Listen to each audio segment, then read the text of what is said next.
palavra com os nossos amigos. Eles vão fazer, cada um deles faz uma pequena preleção, como um aquecimento aí, mostra depois do seminário e depois abre-se para as perguntas. Uma boa tarde de estudo, de aprendizado para todos nós.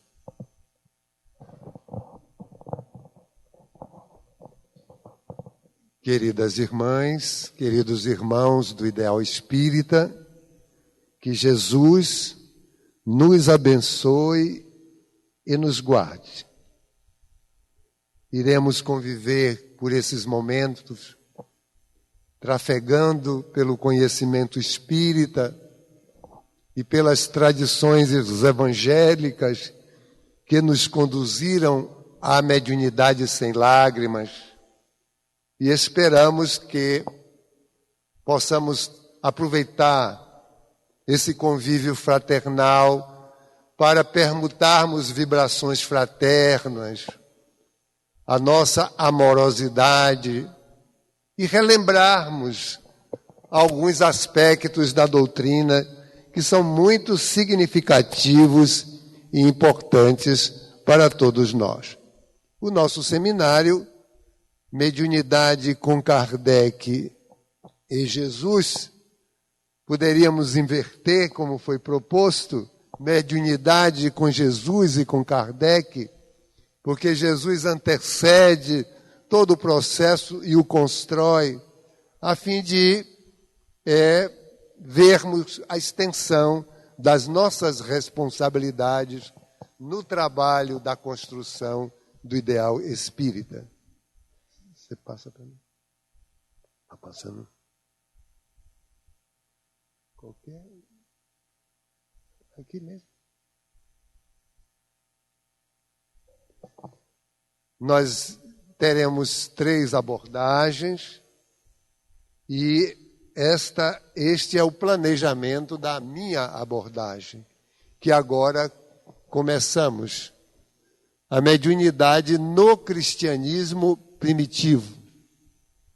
Então, primeiramente trago-vos uma reflexão de uma parte do discurso de Jesus na hora extrema da sua grande prova aqui na Terra, que iria abrir espaço para a construção de um mundo novo na face do planeta. E por que dizemos isso?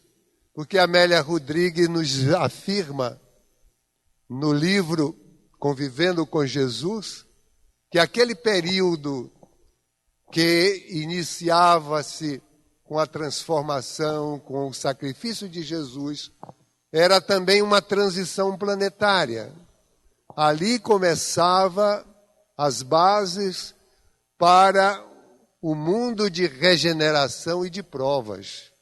Esse mesmo mundo de regeneração e de provas que nós estamos pretendendo deixá-lo para trás para começar o mundo de regeneração. Então, nesses 2000 anos de história, nós transitamos pelas regenerações, pelas expiações e provas, para começar um ciclo novo. Então, naquele grande momento, Jesus reúne os discípulos para comer a Páscoa, celebrar a Páscoa, naquele momento decisivo do seu trafegar na terra. E então, ele diz, entre outras coisas, essa frase: eu sou a videira, vós sois os ramos. E ele qualifica o Pai como o grande agricultor que vinha cuidar dessa sementeira de luz. Então, nós podemos verificar que a imagem é muito clara. Os ramos nada podem produzir sem a própria videira, que está enterrada no solo, de onde traz os nutrientes necessários para a construção, para a apresentação dos valores que o Pai confiou a ele. Então, ele vai dizer mais nessa construção de frase que nós nada poderíamos construir, nós que somos os ramos, os homens, os discípulos que somos todos nós, se não obtivermos a seiva do seu próprio amor, do seu próprio sentimento. E diz ainda que o Pai limpa constantemente esses ramos para que eles possam mais produzir. Exatamente na estratificação das experiências, na construção dos valores. E isso verdadeiramente representa um fundamento da mediunidade, porque a mediunidade não deixa de ser uma grande enxertia, uma grande vinculação de alguém que pode mais, que detém mais valores e experiências, derramando-se em bênçãos em favor de outros. Então, nós poderíamos todos nos constituirmos médiuns na sementeira de Jesus. E se não pudermos estar conectados diretamente a eles, estamos conectados aos benfeitores espirituais, a essa grande coorte de espíritos que fazem a nossa ligação com Ele, que continua no comando de todas as coisas, Ele que é o responsável pela evolução dessa grande família planetária.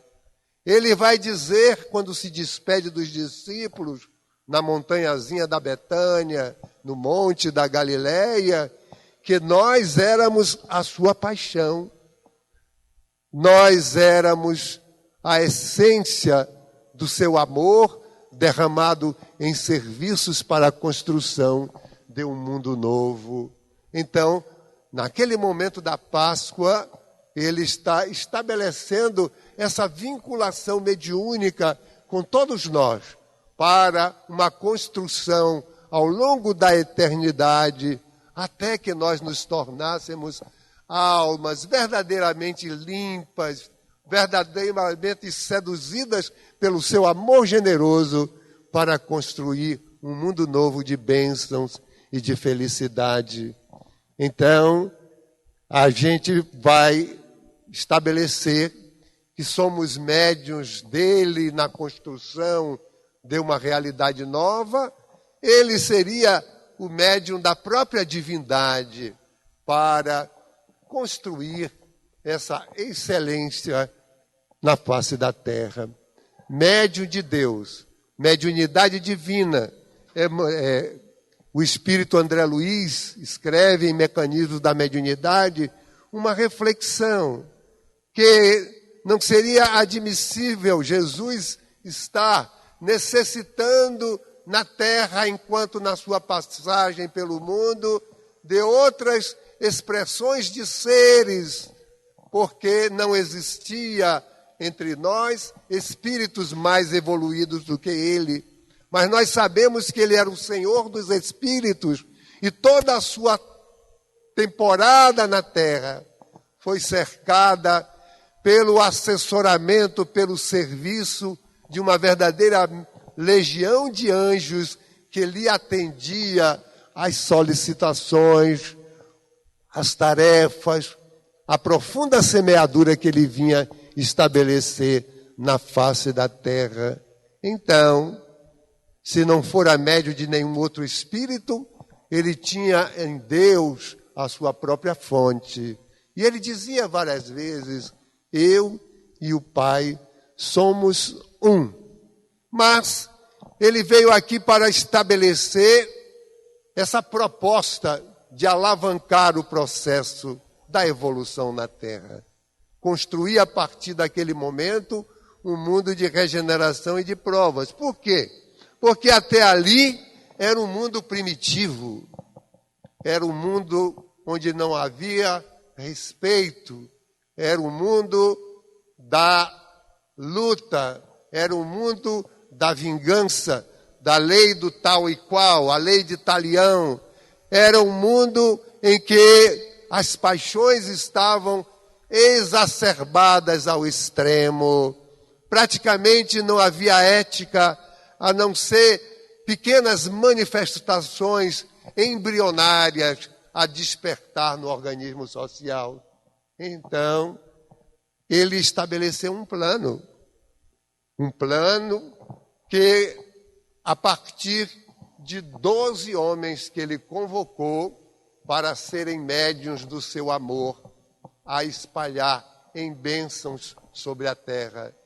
Ele convocou Pedro, André, depois os filhos do trovão, Tiago e João, e foi chamando os discípulos para o trabalho da grande semeadura. Vejam que desafio imenso, trabalhar com 12 almas incultas, a maioria deles analfabetos, não espíritos sem experiência, porque eles os tinham de outras vidas e Jesus já os houvera preparado para a grande tarefa. Então ele escolheu esses 12 homens, mas havia necessidade de um treinamento.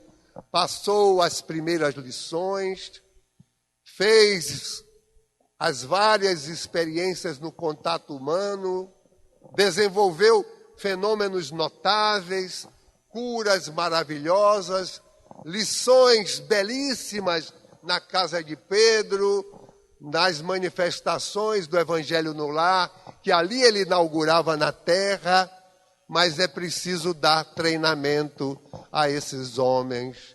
E então ele os escolheu, ele os destacou e mandou-os em missão.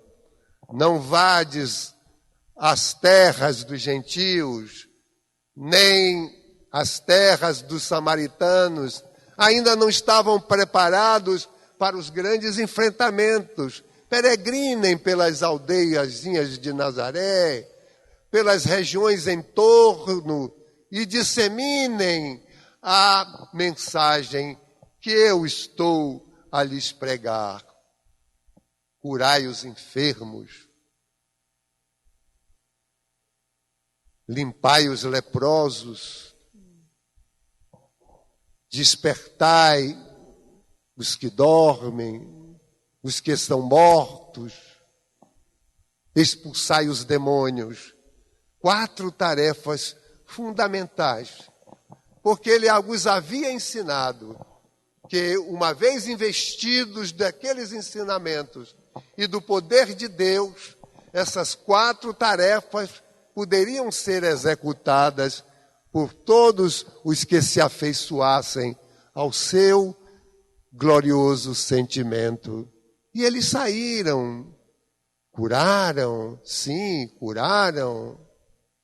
despertaram aqueles que estavam mortos, quer dizer, que estavam vitimados pela catalepsia.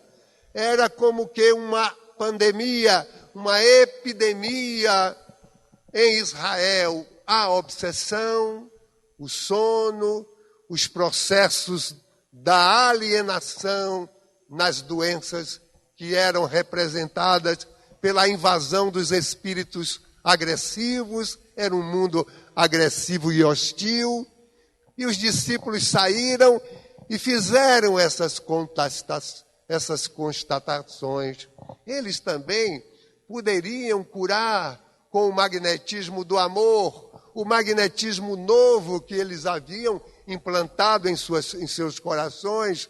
Eles podiam também, com esse magnetismo, despertar aqueles que estavam na catalepsia, podia fazer com que os espíritos inferiores e agressivos fossem afastados de suas vítimas, e eles constataram que a mediunidade que Jesus havia tocado em seus corações podia fazer e promover essas verdadeiras façanhas. Os 12 voltados, cheios de contentamento e de emoção. Mas transcorreu o tempo, Transcorreram os dias e Jesus precisava, então, viajar para mais longes terras. E ele desenvolveu uma outra etapa do seu planejamento divino. O grupo já era muito maior. Ele já podia destacar 70, dentre outros tantos, como trabalhadores da vinha. Já era um ganho fenomenal no espaço de mais ou menos um ano de convivência fraternal.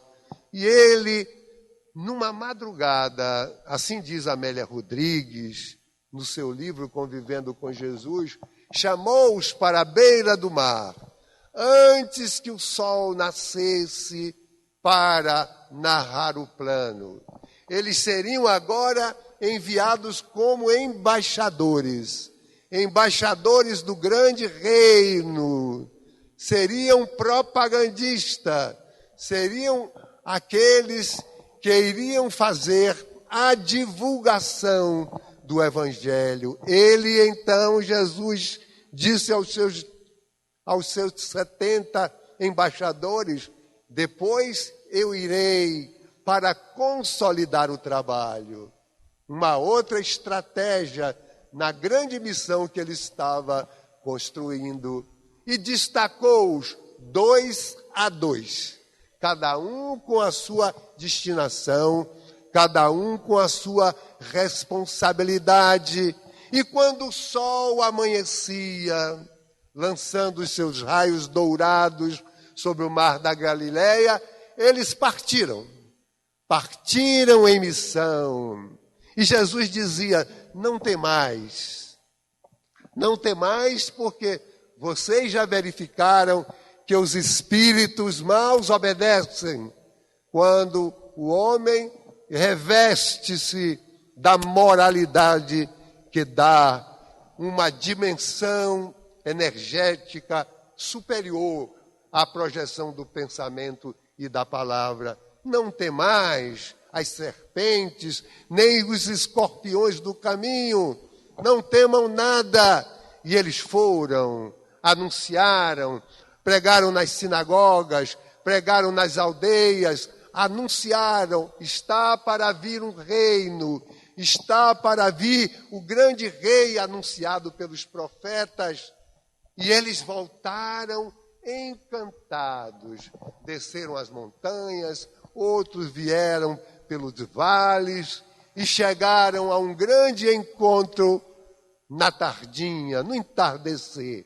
Vieram muito contentes e Jesus preparou uma assembleia para eles que iriam prestar depoimentos. É assim que diz Amélia Rodrigues.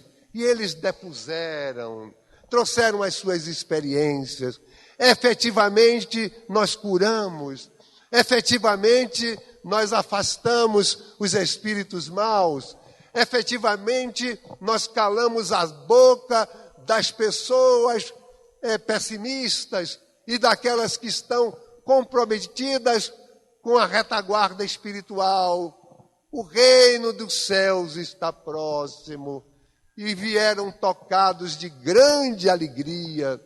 E Jesus agradece-lhes, afaga-os, mas dá uma frase muito importante que deveria passar para nós.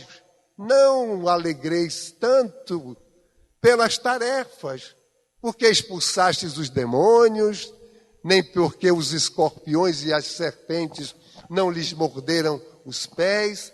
Alegrai-vos, sobretudo, porque tendes os nomes escritos no reino dos céus. Evangelho de Lucas, o nome escrito no reino dos céus, representa efetivamente aquele estágio do dizer e do fazer, o estágio em que a alma realmente está no processo da iluminação. E nesse processo de iluminação realiza a tarefa do amor prazerosamente. E esse amor se transforma em serviço abençoado em favor da própria humanidade. Uma parte do treinamento e do projeto divino estava pronto.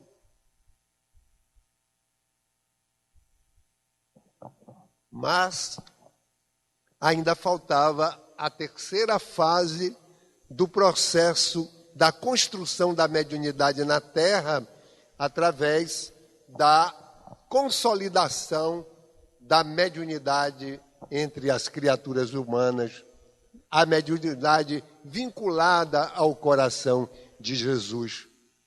Estava aproximando-se a Páscoa, Jesus curara Lázaro, 6 dias depois ele estava de novo na Betânia, ele aproxima-se para as festas, todos estavam especulando, será que ele vem para a grande festa? E quando souberam que ele vinha, que estava na casa de Lázaro, muitos judeus foram encontrar-se com ele e caminharam com ele até Jerusalém. Caminharam com ele até Jerusalém e estavam entusiasmados pela sua grandeza, pelo seu amor, pela sua simpatia, vieram com ele, tiveram aquele momento festivo na entrada de Jerusalém, quando ele fora ovacionado, mas quando começou a ele dizer em assembleias particulares que ele deveria sorver a taça de fel e de amargura, que padeceria sob o poder da hipocrisia e do mal, já os judeus não entenderam. Todos aqueles que lhe acompanharam da casa de Lázaro até Jerusalém não entenderam. Como esta fala? Morrerás? Serás sucumbidos, atingido pela morte? Será vencido pela hipocrisia do homem? Eles não poderiam entender. Talvez alguns dos apóstolos não estavam entendendo claramente. Eles esperavam um Messias belicoso, violento, um Messias dominador, que triunfasse sobre Roma e pudesse realmente afastar, devolver a Israel o cetro do mundo. E então, aqueles judeus simpáticos passaram a judeus antipáticos e favoreceu as tramas do farisaísmo para levá-lo efetivamente à crucificação. A crucificação ocorreu e 50 dias depois estava uma outra festa em Jerusalém. Os apóstolos que viram a crucificação voltaram para Nazaré entristecidos, depressivos. Jesus apareceu-lhes várias vezes, levantou-lhes o ânimo, e na Betânia ele ascendeu aos céus, devolveu o entusiasmo àqueles corações abatidos pela decepção e ordenou-lhes que fossem novamente a Jerusalém para a construção de uma outra etapa do planejamento. É claro que ele não usou essas palavras. E os apóstolos foram, alugaram um cenáculo e depois da festa estavam cerca de 120 na porta do cenáculo, praticamente em praça pública, conversando, convivendo, 9 horas da manhã, sol a pino, e de repente um ruído como que de tempestade forte, línguas de fogo rasgando os ares, e cada uma daquelas línguas, como se fossem manifestações inteligentes, tocando a cabeça de cada um daqueles que ali estavam. E todos eles começaram a falar, cada um uma língua estranha, indiferente. Formaram-se pequenos grupos, porque Jerusalém era uma cidade cosmopolita, ali existiam judeus que vinham de outras terras, que falavam outras línguas, estrangeiros também, partos, medas, elamitas, gregos, pessoas da Mesopotâmia, e todos que passavam, como que atraídos para aquele lugar, começaram a ouvir um belo discurso no dialeto da sua pátria e ficaram admirados. Como é que pode ser isso? Esses não são os galileus analfabetos e ignorantes?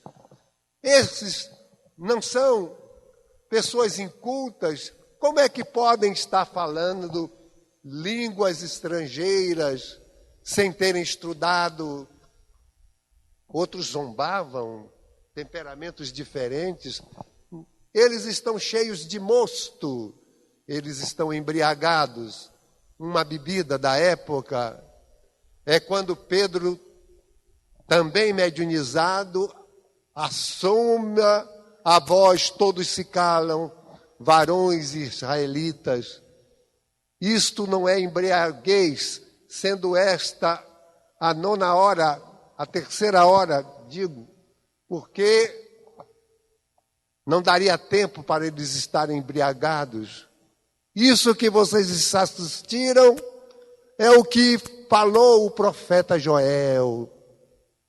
É o que falou o profeta Joel.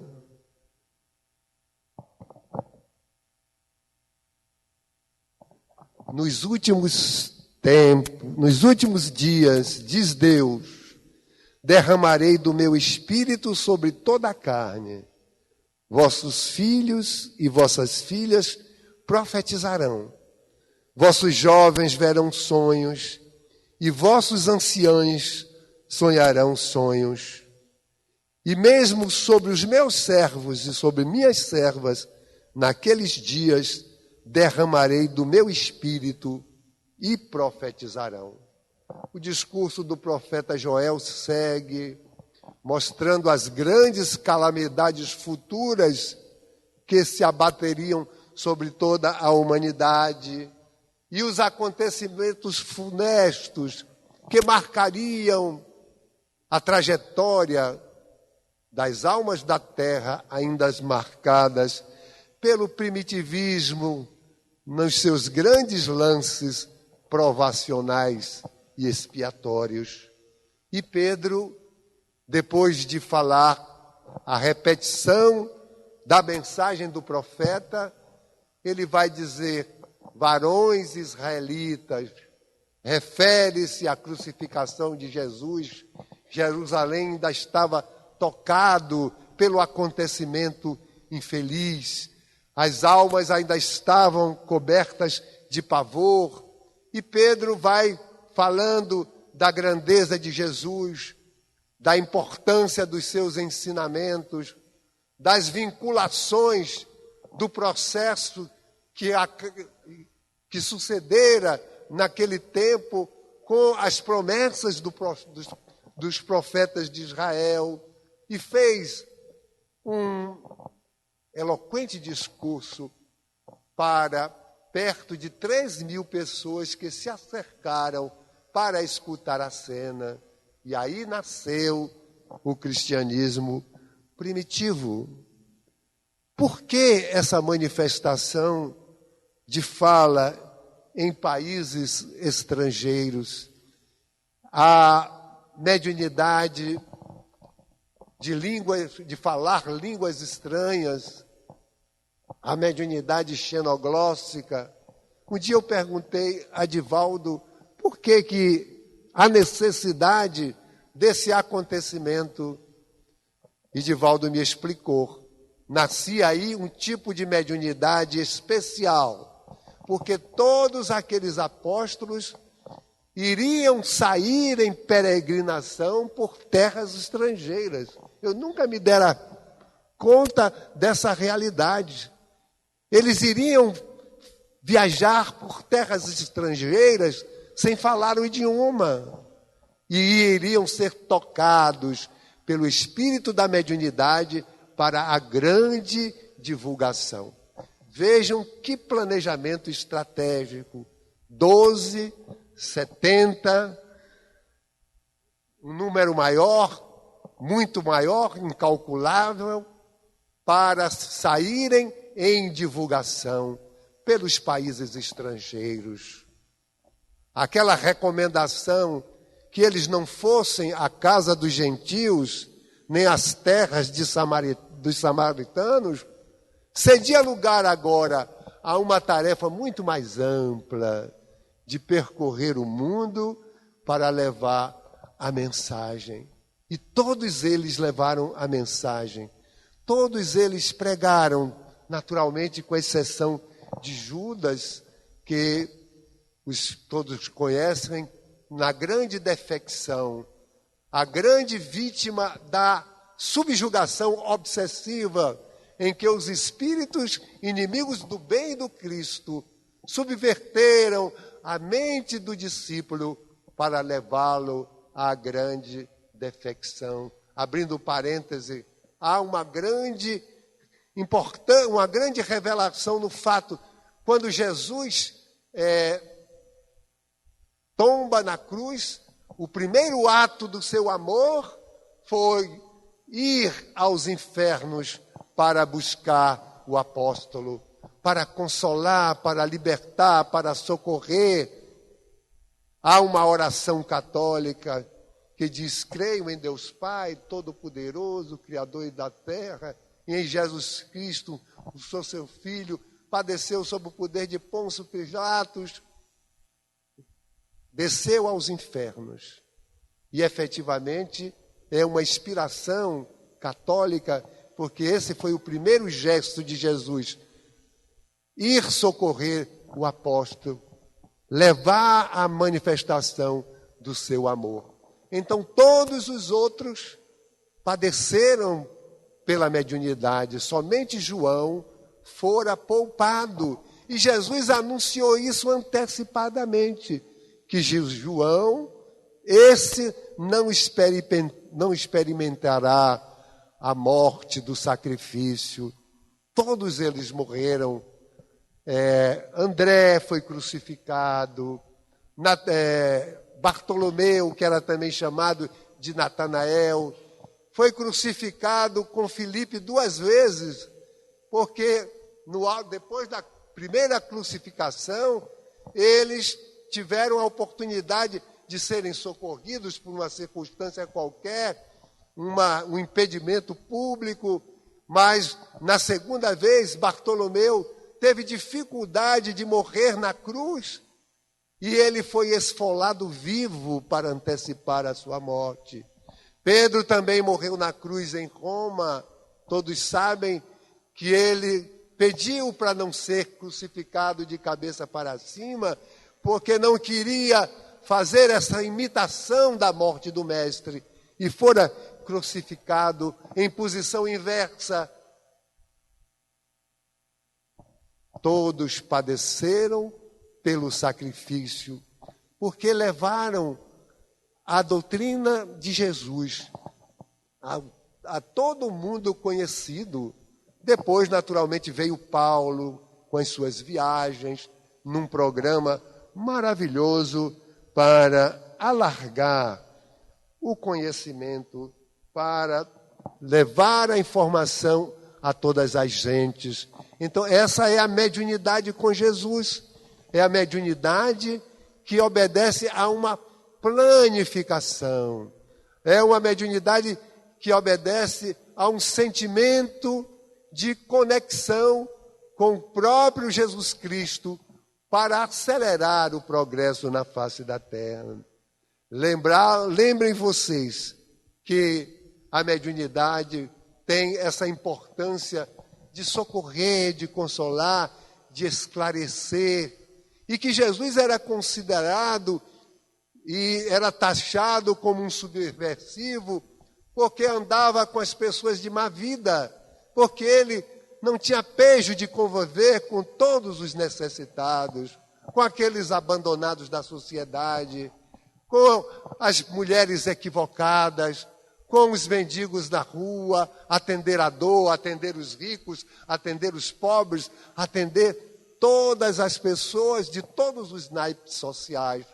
Então, essa mediunidade com Jesus é também a mediunidade do serviço anônimo e desinteressado, no sacrifício para soerguer aqueles que estão abatidos pela dor e pelo sofrimento.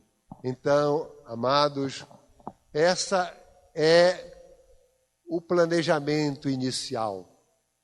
Foi esse o planejamento básico para trazer a mediunidade à Terra, a essa mediunidade gloriosa que todos nós estamos festejando e nos beneficiando dela, e trabalhando por ela, e trabalhando em todos os aspectos. Todo trabalhador espírita, ainda que não seja um médium ostensivo, se está no trabalho em qualquer lugar, é um ceareiro da mediunidade, porque ele está trabalhando pelo desenvolvimento moral e espiritual da Terra.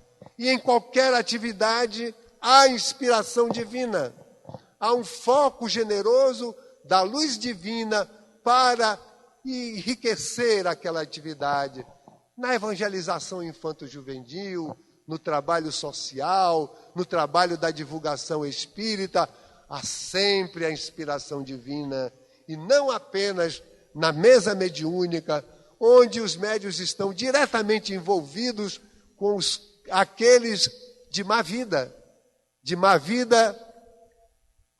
semelhantes àqueles com quem lidou Jesus, de má vida por quê?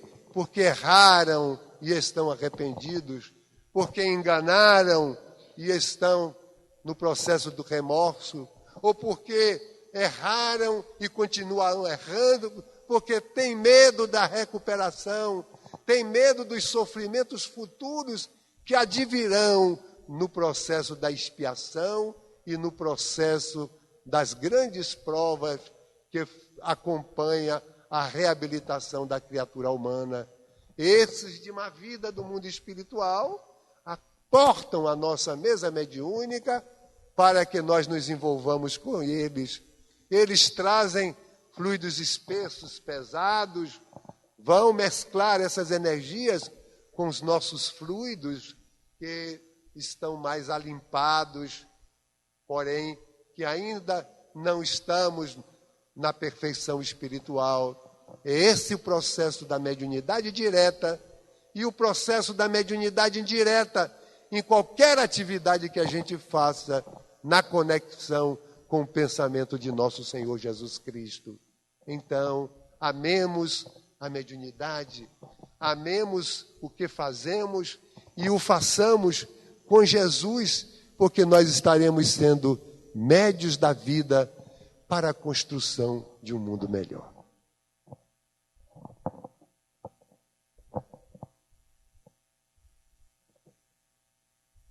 Paz para todos. Recebam o nosso abraço com carinho, em retribuição ao carinho que vocês têm nos dispensado quando aqui chegamos.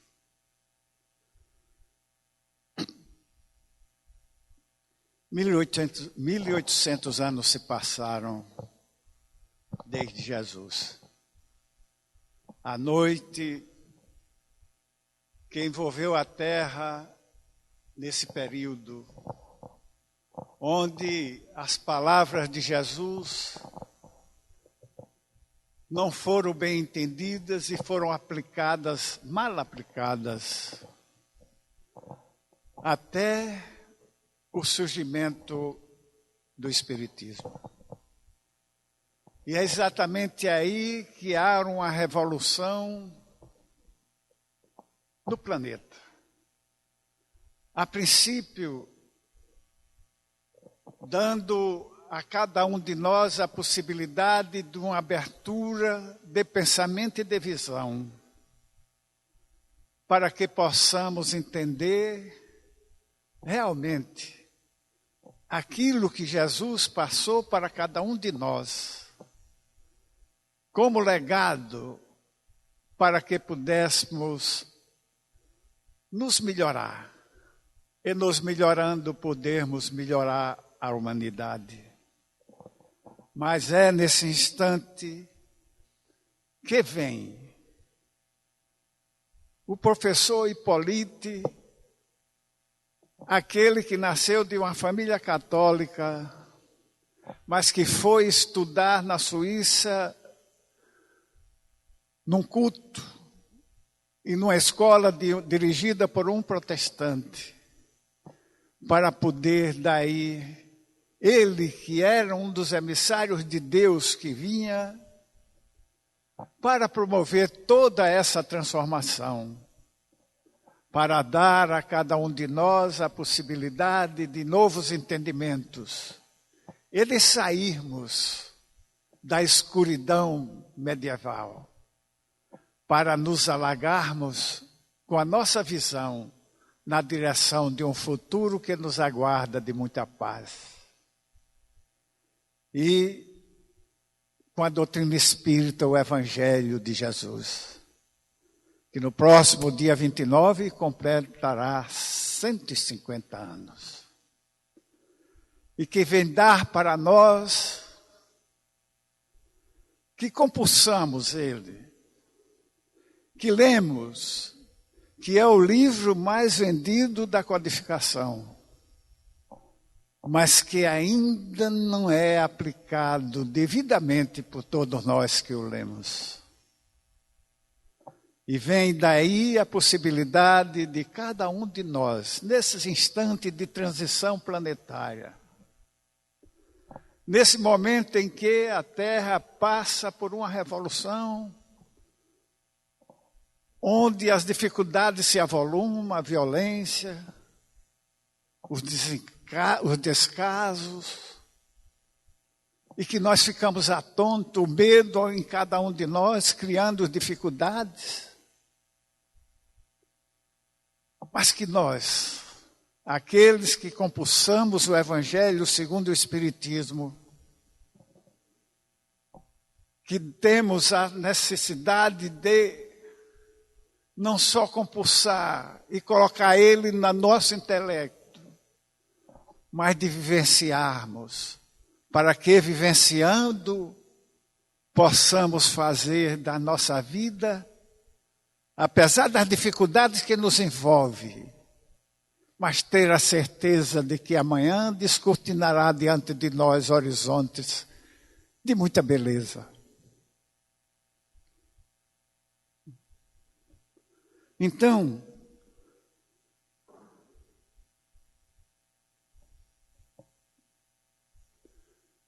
vem, nesse caso aqui, a mediunidade e o Consolador prometido.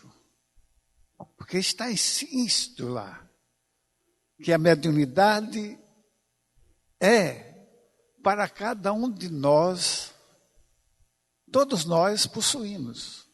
É isso que está no Livro dos Espíritos, na questão 459. Que todos somos mais ou menos médios.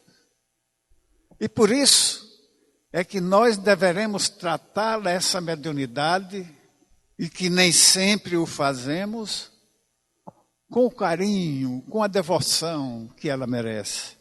Então, na introdução do Evangelho segundo o Espiritismo, na parte dos seus objetivos, Kardec coloca que ele se divide o Evangelho em 5 partes.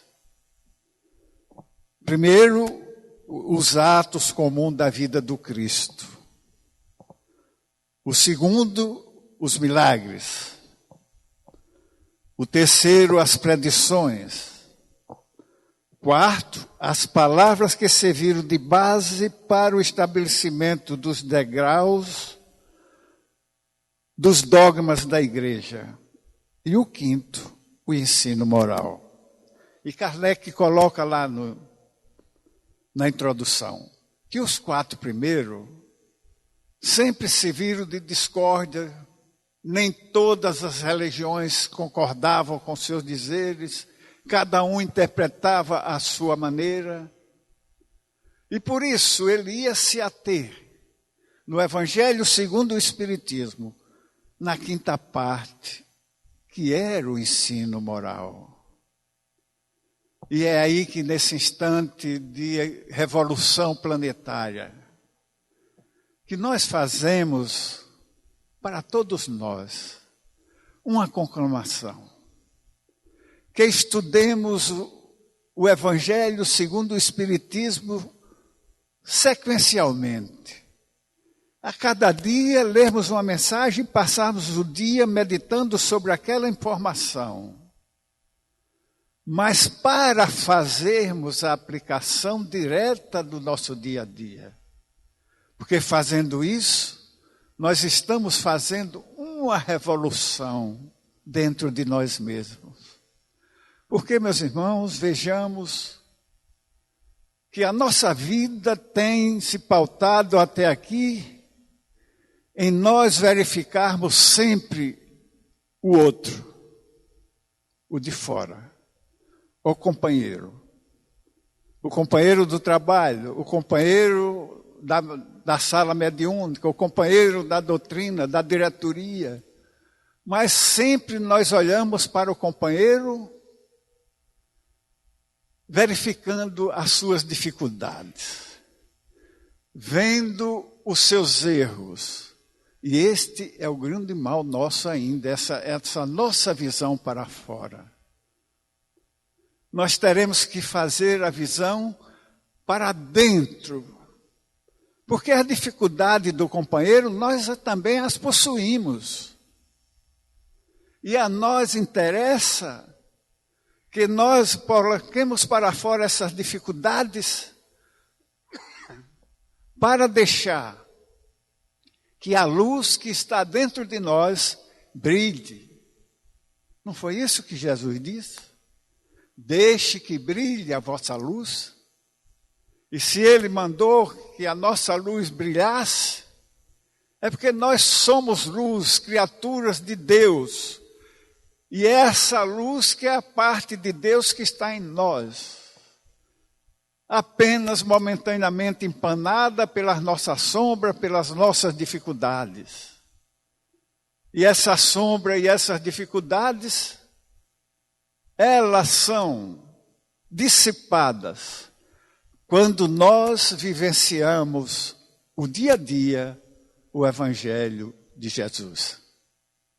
Então, meus irmãos, é nessa leitura que podemos fazer do Evangelho de Jesus, de vivenciá-lo, os seus ensinamentos na parte moral, eliminando as nossas próprias dificuldades, porque essas dificuldades são muitas e que ainda possuímos em grande escala, porque fomos nós mesmos que as criamos ontem no nosso vivenciar, fomos nós mesmos que denegrimos, fomos nós mesmos que optamos pelo caminhar, pelo aquilo que é contrário às leis de Deus, e fazendo assim, nós criamos para nós as sombras que ainda são muitos, mas que nós, aqueles que adentramos a casa espírita e que vivenciamos com o mundo espiritual, nem sempre aqueles de luz, mas muitos daqueles que ainda vivem nas trevas, é que nós podemos verificar o quanto poderemos ser útil nesse caminhar com segurança, ajudando aqueles irmãos a saírem das trevas. E é na reunião mediúnica, meus irmãos, quando nos dedicamos com unção, quando fazemos com dedicação, quando vamos para lá com a certeza de que estamos contribuindo para melhorar a psicosfera das terras, para clarear a penumbra que ainda se abate sobre o planeta, e que nós vemos a grandeza que é uma reunião mediúnica. e a possibilidade que o Mestre Jesus nos concedeu, a todos nós, aqueles que frequentamos, de participar de um trabalho dessa magnitude. E muitas vezes nós não damos conta. O dia da minha mediúnica, mas tem o aniversário de um amigo que eu não posso faltar. E entre o aniversário e a mediúnica, a gente vai para o aniversário. Não acontece isso? Façamos uma verificação. Não é querendo chamar e fazer uma falação que venha empanar a beleza que é a reunião mediúnica, mas é para chamarmos a atenção de nós, que deveremos fazer essa participação com uma unção, com uma devoção, e que somente poderemos faltar num momento de muita gravidade. Aí, a impossibilidade de comparecer. Os amigos espirituais que coordenam sabem também que nós não fomos por uma dificuldade maior, mas porque chegamos cansados. E acontece. Porque nós tomamos conta de 2 reuniões mediúnicas na Mansão do Caminho. E às vezes a gente vê companheiros que não dão nem satisfação. E a gente olha e vê o quanto se perde quando assim procedemos. Mas não podemos condená-lo, é o momento deles. É o momento de cada um. Amanhã, quando cairmos em si, como nós hoje já caímos em si, já achamos que não poderemos ter, na hora das decisões, nenhum contratempo. A nossa decisão é essa, é irmos para o trabalho mediúnico, que é para ajudar aqueles irmãos em dificuldades. Eles saírem das suas dificuldades, porque eles vêm dizer para nós, o meu problema é esse. Se vocês não se melhorarem, amanhã são vocês que vão precisar de mediúnica para poder receber a orientação necessária. Então, meus irmãos, foi aí que Kardec, utilizando da parte moral, ele fez o Evangelho exatamente para não dar possibilidade onde todas as religiões, onde todas as pessoas possam lá discutir e adentrar-se e se caminhar na direção daqueles ensinamentos, a felicidade chegará amanhã a cada um de nós.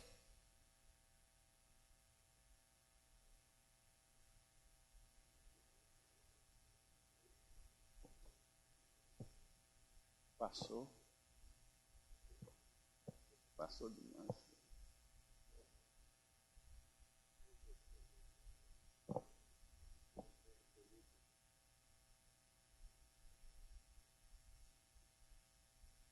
Volta mais.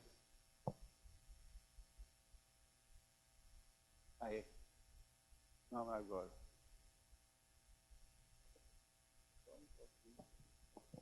Então, a continuidade, Kardec coloca lá na introdução 2, na autoridade da doutrina espírita. Quis Deus que a revelação fosse por um caminho mais rápido. E qual foi o caminho mais rápido que Deus sabia que era para instruir a humanidade? Através da mediunidade, derramou sobre o planeta os filhos de Deus, e que começou em toda parte do mundo a distribuir os ensinamentos da doutrina espírita. Então, se fosse só um homem que fosse dar aquelas informações, seriam as informações de uma única pessoa, mas distribuindo a mediunidade no planeta, em cada ponto do planeta. Quis Deus que assim mais rapidamente chegasse a todos as informações através da mediunidade. Porque Kardec recebeu informações de mais de 1.100 espíritas do mundo. Quando ele recebeu aqueles cadernos para poder verificar as informações que o mundo espiritual estava dando, porque até ali, ele que foi chamado para assistir uma reunião mediúnica, e que lhe diziam que a mesa falava e dava resposta, e ele disse que, pelo raciocínio dele, não poderia, uma mesa que não teria cérebro, poder raciocinar para dar respostas. E essa curiosidade o levou para as reuniões mediúnicas. E de lá ele começou a verificar que é por trás daqueles ensinamentos, por trás daquelas pancadas, daqueles raps, teria uma coisa muito maior. Você vejamos nós. Cada um de nós estamos construindo o quinto evangelho. Porque os 4 evangelistas fizeram a parte deles. Mas nós, particularmente, cada um de nós, estamos agora construindo um novo evangelho, pela nossa vivência. A partir daí, quando tomarmos essa consciência de que nós estamos construindo um novo evangelho, cada um de nós construindo o seu evangelho, o seu quinto evangelho, poderemos ver quanto a misericórdia de Deus, distribuindo a Manchê essas informações para que Kardec pudesse formular essas obras básicas, que dá para cada um de nós a possibilidade de enxergarmos além das vicissitudes terrenas, de saber que as nossas dificuldades que passamos hoje não foi por causa de que Deus teve raiva de nós, mas porque nós a construímos para podermos caminhar com essa segurança e essa base na direção da felicidade que nos aguarda. Então, daí a prudência de Kardec. Vejamos, nas obras de Kardec, nós sabemos do nome de algumas médias, daquelas moçolas que com ele trabalhava. Mas por que elas não assinaram e não estava o nome dela em cada mensagem que foi recebida? Até aí, a visão de Allan Kardec era magistral. Que aquelas moçolas não poderiam receber as pedradas dos adversários do espiritismo. Ele sim, Allan Kardec, ele tinha condições de enfrentar e de responder a todos aqueles questionamentos. Não é o caso de hoje, de um Chico Xavier e um Divaldo Franco. Quantas pedradas esses já tomaram, mas eles tinham a resistência e sabiam como consolidar. Eles não responderam as pedradas, eles não devolveram as pedradas. Ele tinha, Chico, Divaldo continua tendo compaixão daqueles que lhe atiram as pedras. Porque quem tem a consciência tranquila do dever que está cumprindo, não tem necessidade de se preocupar com aqueles que lhes detratam. Porque o espírito das trevas influi a todos, meus irmãos. Ninguém pode imaginar o que seja aqueles espíritos que não querem ver o progresso da humanidade nem da doutrina. Quanta influenciação eles jogam nas casas espíritas de eleição, nas casas espíritas que estão trabalhando eliminação das trevas. E eles usam os companheiros que muitas vezes, por uma invigilância, se deixam penetrar pelas suas vibrações para poder chegar mais adiante. E denegrir aquele trabalho que está indo com uma beleza incomensurável. Então, cabe a todos nós, aqueles que estamos exatamente nesse trabalho, a saber e a vivenciar sempre na direção da inspiração superior. Não dar campo para que essa possibilidade dos espíritos das trevas nos envolver. E eles se fazem com a sutileza que a gente nem pode imaginar. Coloca diante da nossa visão coisas que nós nunca viríamos. E a gente começa a passar a ver coisas que parece que está existindo, mas que não existe. E a gente cria animosidade. E aí desestabiliza a direção.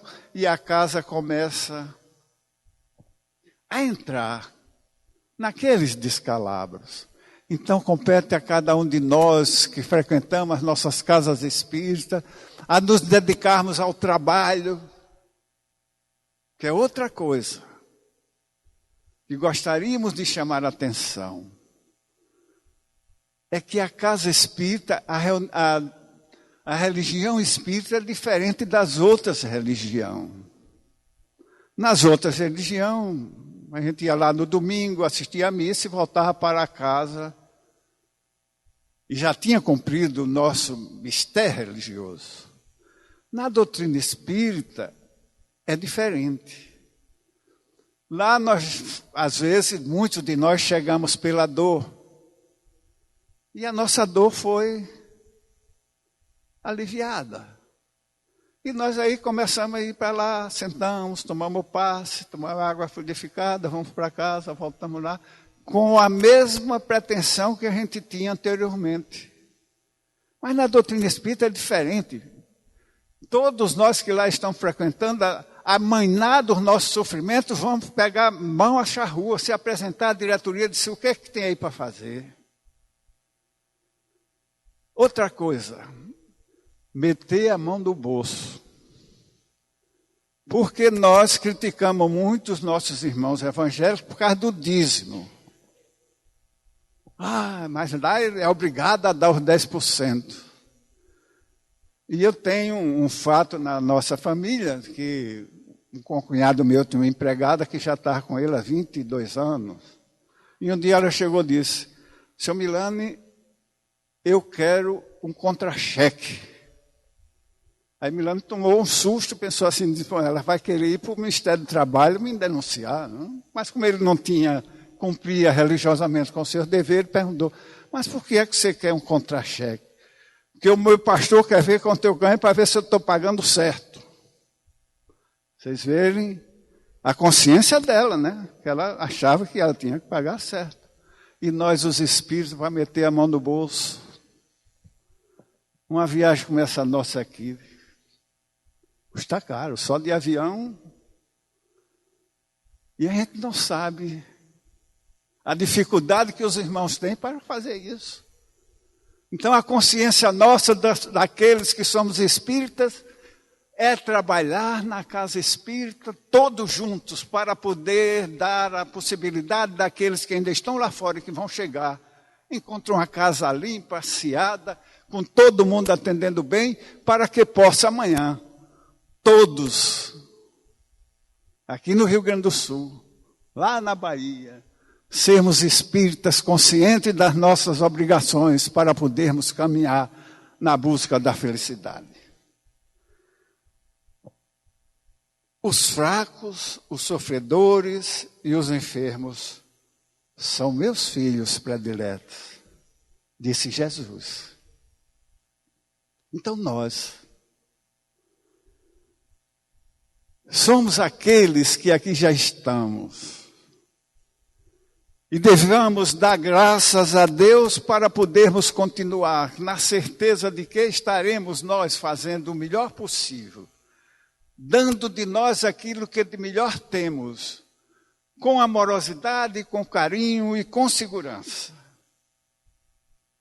Porque é a partir daí que nós temos a certeza de que ao renascermos amanhã, nós que já estamos mais para lá do que para cá, que logo mais estaremos retornando, iremos com a nossa consciência tranquila de que demos o melhor que tínhamos. Podemos não ter sido feito grandes coisas, mas demos o melhor que possuímos, para renascermos na terra, não mais de prova e expiação, mas uma terra de regeneração.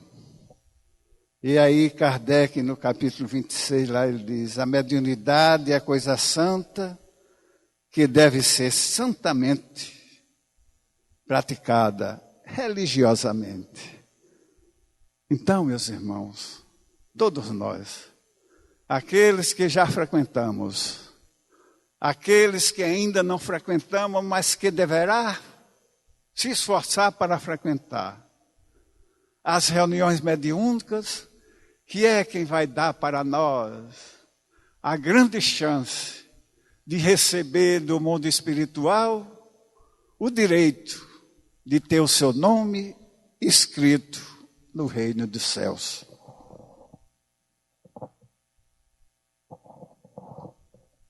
Minhas amigas, meus amigos, que o pastor de almas, Jesus Cristo, nos envolva em dúlcidas vibrações de paz. Na realidade, o Espiritismo teve a sua fase em que a mediunidade foi colocada a serviço da ciência. E houve um investimento muito elevado do mundo espiritual superior para que isso acontecesse, a fim de que ficasse cientificamente comprovado da existência da alma humana, da sua sobrevivência e da sua comunicabilidade. E para este mistério foram utilizados ilustres sábios, cientistas de renome, estudiosos, a começar pelo próprio pedagogo,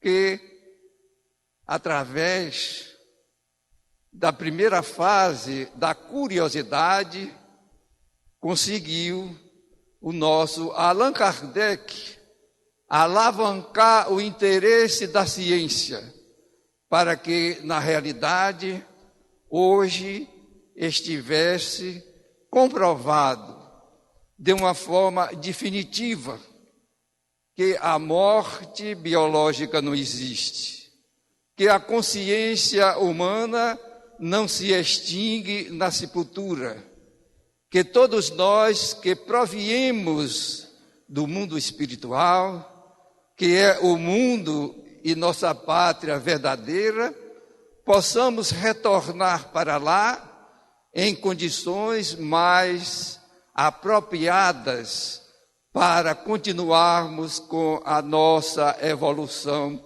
moral e espiritual. E para esse trabalho gigantesco, que começou em 1848, em uma cidadezinha, vilarejo dos Estados Unidos, Hyattsville, ali começasse a apresentar aqueles fenômenos inusitados, o sinal, para surpresa nossa, dentro de uma família metodista, a fim de que começasse essa cruzada de esperança, que viria gradativamente demonstrar aquilo que Jesus já afirmara anteriormente. Deus é Deus de vivos e não de mortos. Portanto, A existência da alma humana é um fato comprovado cientificamente por sábios renovados, por cientistas de grande monta, por estudiosos, trazendo na primeira plana a figura de um sábio inglês de nome William Crookes, que, por sinal, foi investigar o fenômeno mediúnico com uma suspeita profunda que ele não passava de uma fraude proveniente do consciente ou do inconsciente. E qual não foi a sua surpresa quando, através da mediunidade de Daniel Douglas Home, ele começou nessas sessões específicas, onde esse médium, um dos maiores que teve transitando no orbe terrestre, apresentava com a sua experiência pessoal, com a sua vivência sacrificial, fenômenos que serviram de uma admiração muito grande, inclusive para o professor Hippolyte Léon de Désart-Rivail, o nosso Allan Kardec, que colocou na pauta de defendê-lo como um médium íntegro, desde a revista Spirit, de 1858 até 1869. E outros grandes batalhadores nessa cruzada de comprovação científica, onde, inclusive, apresentava o biólogo Wallace, que era de origem inglesa e que tinha o seu nome completo de Alfred Russel Wallace, que era materialista, diga de passagem, convictos, e que, entrando no ramo das pesquisas científicas a respeito da existência e da sobrevivência da alma, converteu-se ao espiritismo. E outros também aí apareceram, Alexander Akazakov, o professor Carl Duprel e outros, Giuseppe Lapone, que também tiveram a sua pena voltada para demonstrar, através de obras memoráveis, como foi da sua lavra literária, espiritismo e hipnotismo, fazendo uma referência para dividir a todos de uma forma específica, dizendo que havia fenômenos de hipnotismo, mas também existiam fenômenos de espiritismo. Portanto, os médios que se imolaram, como Daniel Douglas Home, Florence Cook, Madame de Perance, Leonora Piper, Eusápia Paladina e tantos outros, merecem ser mencionados nesse instante de estudo que fazemos a respeito da mediunidade a partir de Jesus até atingir o seu ápice, que é justamente a mediunidade com Allan Kardec. E nesse momento de destaque, podemos também nos referir às experiências de materializações que foram feitas pelo eminente sábio inglês William Crookes, que criou um laboratório de investigação científica dentro do seu próprio lar. E de 1870 até 1873, ele aí conseguiu as materializações do espírito Ket Kingsley, tendo a oportunidade de, com cuidados eminentemente científicos, comprovar que realmente a alma humana sobrevive e que não é uma fumacinha nem um lençol fantasmagórico, que tem a sua fisiologia própria e uma psicologia especial. E foi aí, no seio da sua família e uma seleta assistência, que durante este tempo ficou realmente a comprovação científica de que a alma humana, ali, detectada de uma forma objetiva, ela tem como ponto existencial, porque os que ali se encontravam, a viram, a tocaram,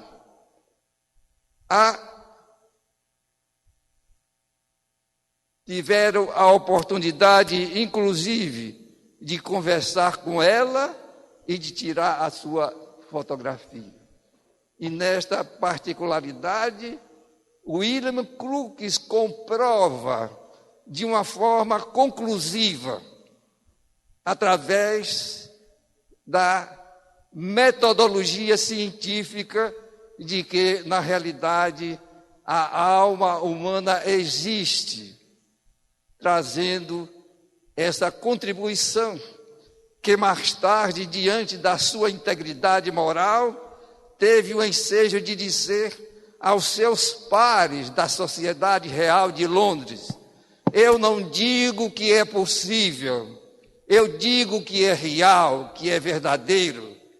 E teve o ensejo de concluir de uma forma efetiva, dizendo, diante dos ouvidos e dos olhares dos seus pares, surpreendido de que a alma humana é uma realidade inconteste.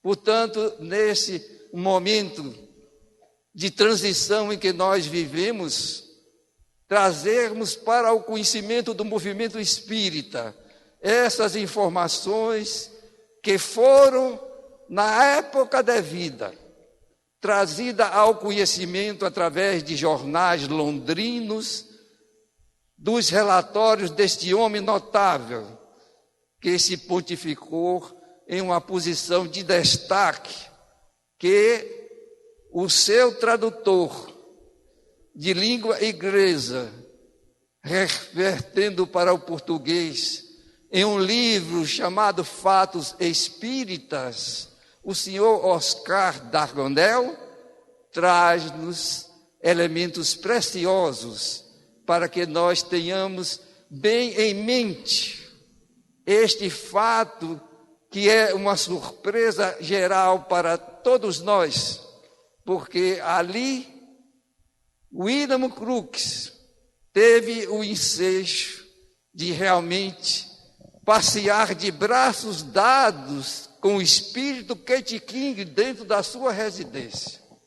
Teve o ensejo de constatar que entre o médium Florence Cook e o espírito estava patenteado duas individualidades totalmente diferentes, porque ele não somente tocou, como auscultou com o estetoscópio determinados órgãos, de onde ele tirou resultado surpreendente.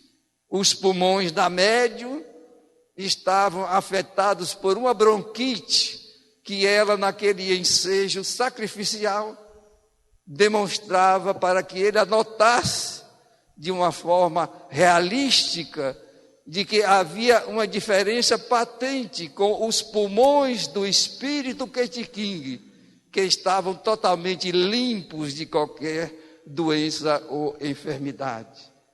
Teve também a oportunidade de constatar que as orelhas do médium estavam furadas, mas do espírito não estava absolutamente.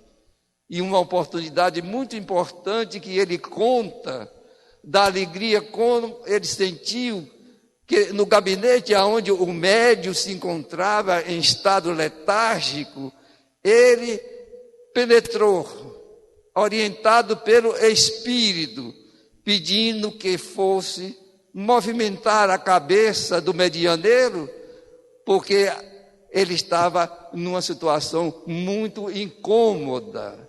E ali, quando ele entrou, ele reparou que a vestimenta do médium era totalmente diferente da do espírito, a quem ele, naquele momento, tinha a oportunidade de fazer um relacionamento nessa convivência.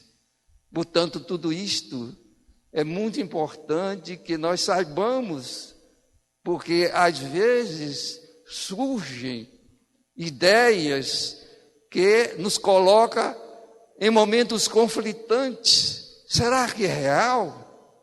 Será que existe mesmo a imortalidade da alma? Será que existe o mundo espiritual? Será que nós vamos retornar para este mundo no momento aprazado em que ocorrer a nossa morte biológica?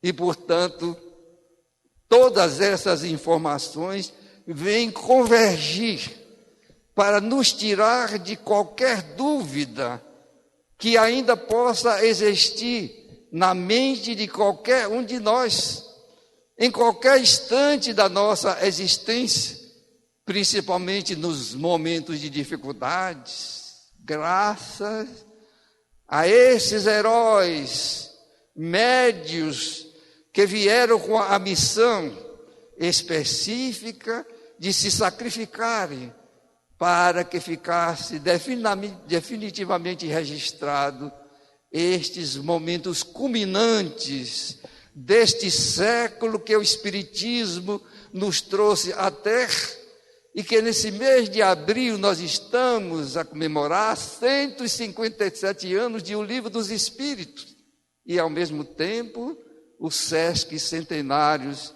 de O Evangelho segundo o Espiritismo, onde Kardec, em um momento de muita lucidez, retirou do Novo Testamento todas as máximas morais que ali estavam contidos em Marcos, em Mateus, em João e em Lucas, e fechou nessa obra monumental, que nós não podemos absolutamente deixar de lê-la e relê-la todo dia que amanhecer o nosso deambular de uma nova oportunidade aqui na Terra, porque vamos nos surpreender com as interpretações à luz do Espiritismo que traz nesse momento, porque apraz se diga que na realidade a comprovação científica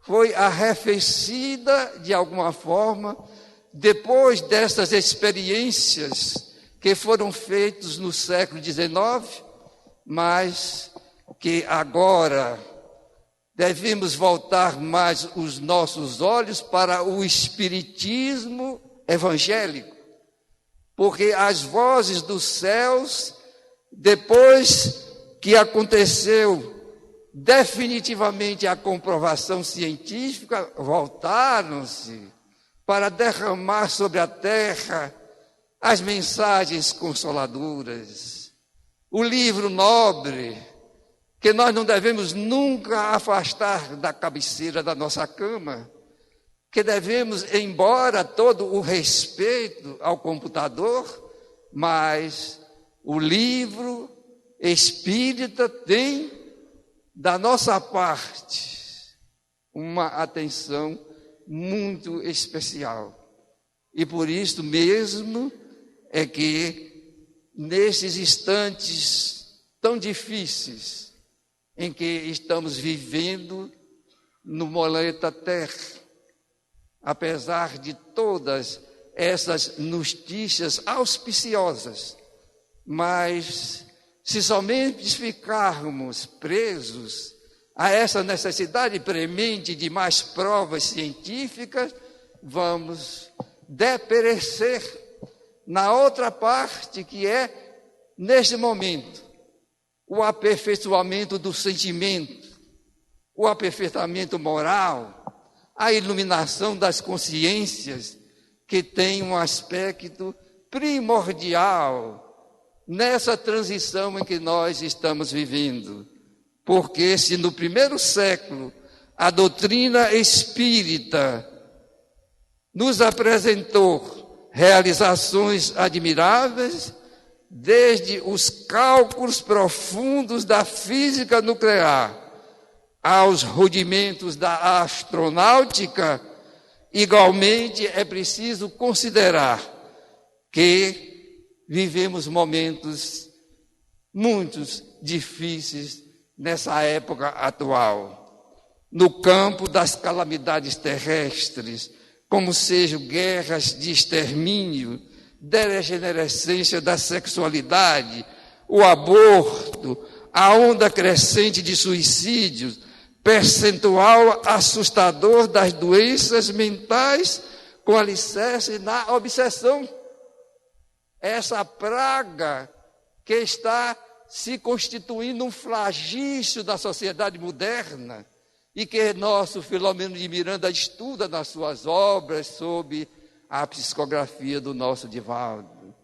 Então, é um momento de profundas reflexões para todos nós, que devemos fazer uma autoanálise constante, cada dia, no final em que vamos repousar o corpo, para retornar por alguns momentos ao mundo de onde nós proviemos, antes deste intento, devemos refletir com muito cuidado o nosso procedimento pessoal, baseando nesse conceito espírita, conhece-te a ti mesmo, que está sendo muito esquecido por nós outros, que nos habituamos muito a fiscalizar o comportamento do nosso semelhante, esquecendo de que Jesus já nos chamava a atenção, de que deveremos, como é natural, não colocar em primeiro plano o cisco no olho do nosso semelhante, mas a trava que se encontra no próprio olho.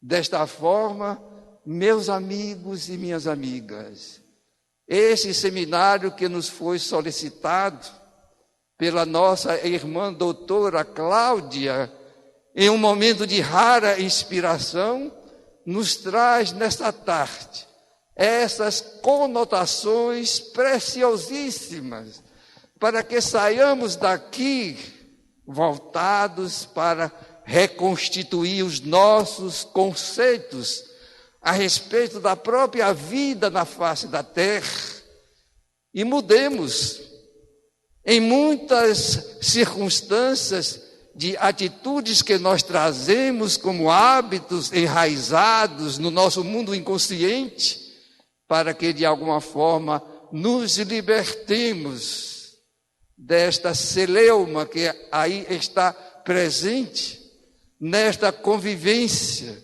entre nós, que devemos entrelaçar as nossas mãos através da amizade, da solidariedade, da fraternidade e amando-nos reciprocamente, como Jesus nos sugeriu, através da mediunidade consagrada, dignificada, possamos, dentro das nossas reuniões mediúnicas, que são trabalhos de catacumba, possamos nos oferecer também com uma parcela sacrificial para socorrer os nossos irmãos que do outro lado da vida gemem e gritam desesperado por socorro.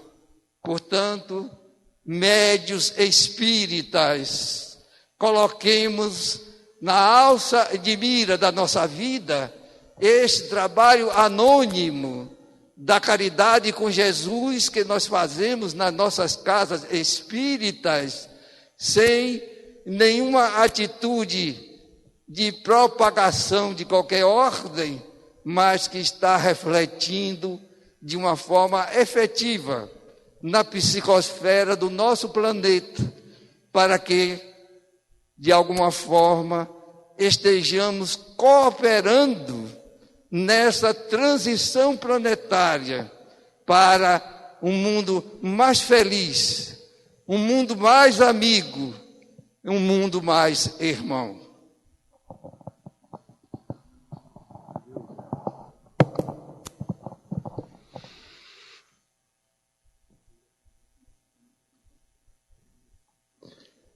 Nós teremos agora um rápido intervalo. Antes disso, nós gostaríamos de saudar os nossos irmãos que vêm de outras cidades.